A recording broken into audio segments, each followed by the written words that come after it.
Hello everyone, welcome to Bansal Academy. In this lecture, we are going to discuss the previous year questions of HPTGT non-medical physics, right?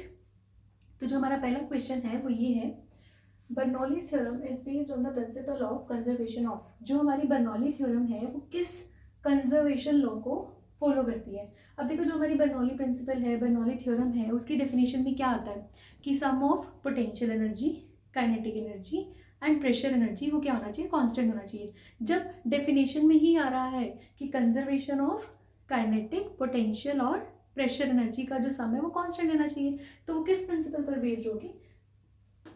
Energy, momentum, मास, या इसमें से कुछ भी नहीं। Obviously it will be based upon the principle of energy. ठीक है। अब इसके बाद जो हमारा सेकेंड क्वेश्चन आता है वो ये है, एटमॉस्फेयर इज, जो एटमॉस्फेयर है वो क्या है? वो प्रेशर की यूनिट है, वो कॉम्पोजिशन है हमारे एटमॉस्फेयर का, वो फोर्स की यूनिट है, या फिर वो न्यूक्लियर फोर्स से कुछ रिलेटेड है। अब देखो, जो एटमॉस्फेयर है वो फोर्स की यूनिट तो नहीं है, क्योंकि फोर्स की यूनिट क्या होती है? न्यूटन होती है, डाइन होती है, किलोग्राम वेट होती है, ग्राम वेट होती है, बट ये तो नहीं होती। ठीक है। Composition of atmosphere, no it is not a composition of atmosphere. Nuclear force से भी रिलेटेड नहीं है। किसकी यूनिट है? प्रेशर की यूनिट है। ठीक है। एटमॉस्फेयर, बार, ये सब, पास्कल, ये सब किसकी यूनिट है? प्रेशर की यूनिट है। तो हमारे सेकंड क्वेश्चन का आंसर क्या होगा? It is the unit of pressure. Okay. तो अब हम अपने नेक्स्ट क्वेश्चन को देखते हैं। तो हमारा नेक्स्ट क्वेश्चन क्या है? If a liquid flows from left to right side of area of cross section A1 and A2। एक लेफ्ट साइड से राइट साइड पे हमारा कोई फ्लूइड फ्लो कर रहा है। लेफ्ट साइड पे जो एरिया है वो कितना है? A1 है, और राइट साइड पे जो एरिया है वो कितना है? A2 है। Ratio of speed is given as, इन दोनों की रेशियो की स्पीड मतलब V1/V2। ठीक है। हमारा लेफ्ट साइड पे स्पीड V1 है, राइट साइड पे स्पीड V2 है, वो हमें निकालनी है। वो कितनी होगी? देखो, अब आपको ये तो पता होगा ना कि जो एरिया होता है वो किसके इन्वर्सली प्रोपोर्शनल होता है?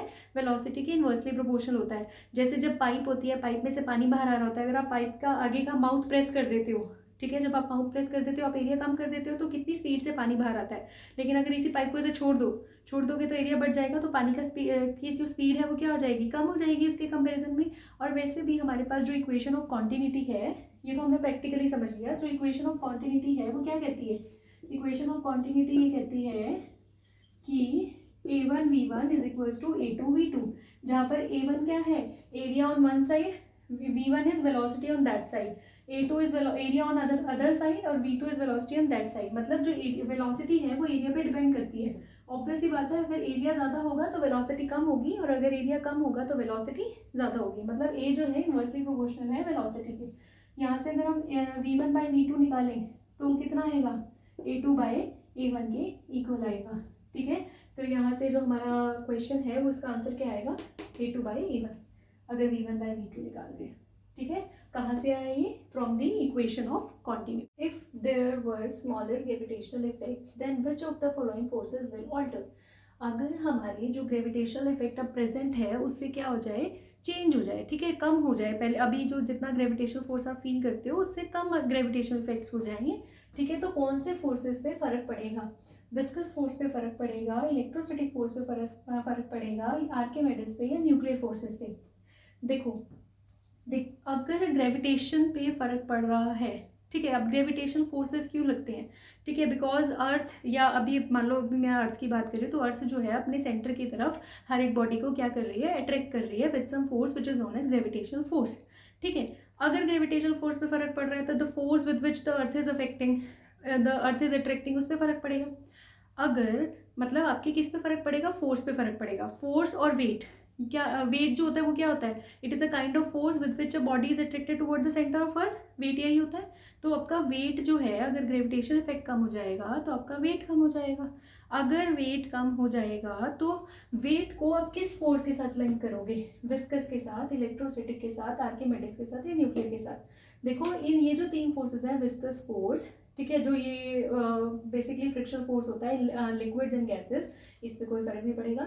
इलेक्ट्रोस्टैटिक फोर्स का ग्रेविटेशन फोर्स के साथ कोई लेना देना नहीं है, इस पर कोई फर्क नहीं पड़ेगा। न्यूक्लियर फोर्सेस भी का भी वेट के साथ कोई लेना देना नहीं है, इस पर कोई फर्क नहीं पड़ेगा। फर्क पड़ेगा आर्किमिडीज अपलिफ्ट पे, क्योंकि जो आर्किमिडीज प्रिंसिपल है वो क्या कहता है कि हर एक बॉडी जिसको आप लिक्विड में इमर्स करते हो, किसी फ्लूइड में इमर्स करते हो, तो उसके ऊपर क्या लगता है? अपथ्रस्ट फोर्स लगता है। और वो जो अपथ्रस्ट फोर्स होता है वो किसके इक्वल होता है? वेट ऑफ फ्लूइड डिस्प्लेस्ड, और कितना बॉडी वेट डिस्प्लेस करती है जितना उसका खुद का वेट होता है। अब जब आप ग्रेविटेशनल इफेक्ट को कम कर दोगे तो बॉडी का वेट कम हो जाएगा, बॉडी का वेट कम हो जाएगा तो क्या हो जाएगा, वेट ऑफ फ्लूइड डिस्प्लेस कम होगा, वेट ऑफ फ्लूइड डिस्प्लेस कम होगा तो अब थ्रस्ट फोर्स भी क्या होगा, कम होगा, तो आर्किमिडीज अपलिफ्ट क्या हो जाएगा, कम हो जाएगा। तो अगर आप लोग आपका ग्रेविटेशन इफेक्ट पहले से कम हो जाएगा तो किस प्रिंसिपल पे, किस चीज़ पे फर्क पड़ेगा, वो होगा Archimedes uplift. Okay, so C is the right option. Next question है वो it is related to the phenomena of surface tension. ठीक है, सरफेस टेंशन हम सबको पता है ना, जिसकी वजह से जो लिक्विड है वो मिनिमम एरिया ऑक्यूपाई करने की कोशिश करता है। ठीक है, तो अब देखो क्या है, the amount of work done in blowing a bubble of radius r and surface tension t is. अगर मेरे पास एक सो बबल है, ठीक है, उसको मैं ब्लो करना चाहती हूँ, ठीक है, अगर मैं इसे ब्लो करना चाहती हूँ और मेरे पास इस सो बबल के अंदर जो सरफेस टेंशन है वो t है, रेडियस इसका मेरे पास r है, तो मुझे कितना काम करना पड़ेगा। अब मुझे फॉर्मूला पता होना चाहिए, डायरेक्ट जो वर्क डन होता है वो किसके इक्वल होता है, सरफेस टेंशन इनटू एरिया के। अब जो सरफेस टेंशन है वो तो हमें गिवन है टी है, और जो ये सो बबल है इसका एरिया कैसे निकलेगा, it is spherical in shape, it is given by 4πr², और maximum of you will answer it equals to be 4πr²t। But यहाँ पे एक चीज़ हमें ध्यान रखनी है, जो सो बबल होते हैं उसके दो इंटरफेस होते हैं। ठीक है, सो बबल के दो इंटरफेस होते हैं। दो इंटरफेस कैसे होते हैं, क्योंकि यहाँ एयर है, फिर ये सो बबल की फिल्म है, एक इंटरफेस ही हो गया, एक ये सो बबल है, फिर यहाँ एयर है, तो यहाँ दो इंटरफेस है, एक अंदर एक बाहर। तो you will have to multiply this work done वाला फॉर्मूला मल्टीप्लाई बाय 2। तो जो आंसर आपका आएगा ना वो कितना आएगा, 8πr²t। ठीक है, तो इसका ऑप्शन ये नहीं है, इसका ऑप्शन ये है 8πr²t। बस आपको ये ध्यान रखना है, जो सो बबल होता है उसके दो इंटरफेस होते हैं, तो जो भी वर्क डन होगा उसको 2 से आपको क्या करना पड़ेगा, मल्टीप्लाई करना पड़ेगा। क्वेश्चन है वो यंग्स मॉड्यूलस, स्ट्रेस, स्ट्रेन, इससे कुछ रिलेशन भी है। तो क्वेश्चन क्या है, a cable is cut to half of its length. एक केबल ने उसको कट कर दिया अपनी ओरिजिनल लेंथ के हाफ। The maximum load it can support is, maximum load वो कितना सपोर्ट करता है हमें वो बताना है। ठीक है, यहाँ पे देखो, अगर मेरे पास एक वायर है उसको मैंने कट कर दिया बीच में से, मान लेते हैं इसकी लेंथ L थी, अब अगर मैंने इसको बीच में से कट कर दिया तो ऑब्वियसली इसकी लेंथ L/2 है, इसकी लेंथ कितनी है, L/2। लेकिन इसके एरिया ऑफ क्रॉस सेक्शन पे कोई फर्क नहीं पड़ा, क्योंकि मैंने उसको ऐसे हॉरिजॉन्टली नहीं कट किया, मैंने उसको बिल्कुल बीच में से कट किया, तो इसके एरिया ऑफ क्रॉस सेक्शन पे कोई फर्क नहीं पड़ा। इसका एरिया ऑफ क्रॉस सेक्शन अगर पहले ए था, अब भी उसका एरिया ऑफ क्रॉस सेक्शन कितना है, ए ही है। अब जो देखो यहाँ पे क्या कहा हुआ है, the maximum load it can support, मतलब मैक्सिमम स्ट्रेस वो कितना सहन कर सकता है, हमें वो निकालना है। ठीक है, उस पर क्या फर्क पड़ेगा। अब मुझे पता है load stress is equal to force by area.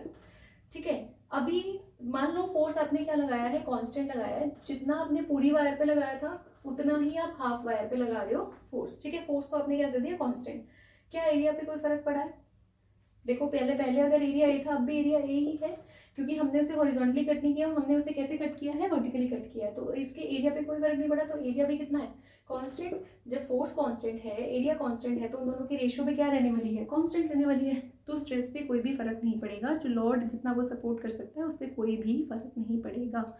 ठीक है, तो अगर आपसे पूछे कि अगर आपने केबल को कट कर दिया है ऐसे हाफ लेंथ में, तो अगर वो मान लो क्या कहता है रेंडमली भी कहीं पे भी कट किया है तब भी कोई फर्क ना पड़ता, क्यों, क्योंकि एरिया जो है फोर्स आप कांस्टेंट ही अप्लाई कर रहे हो, एरिया नहीं चेंज करा ना। अगर एरिया चेंज करेगा तो फर्क पड़ेगा, लेकिन एरिया तो चेंज नहीं कर रही, तो इसीलिए जो मैक्सिमम लोड वो सपोर्ट कर सकता है that is going to B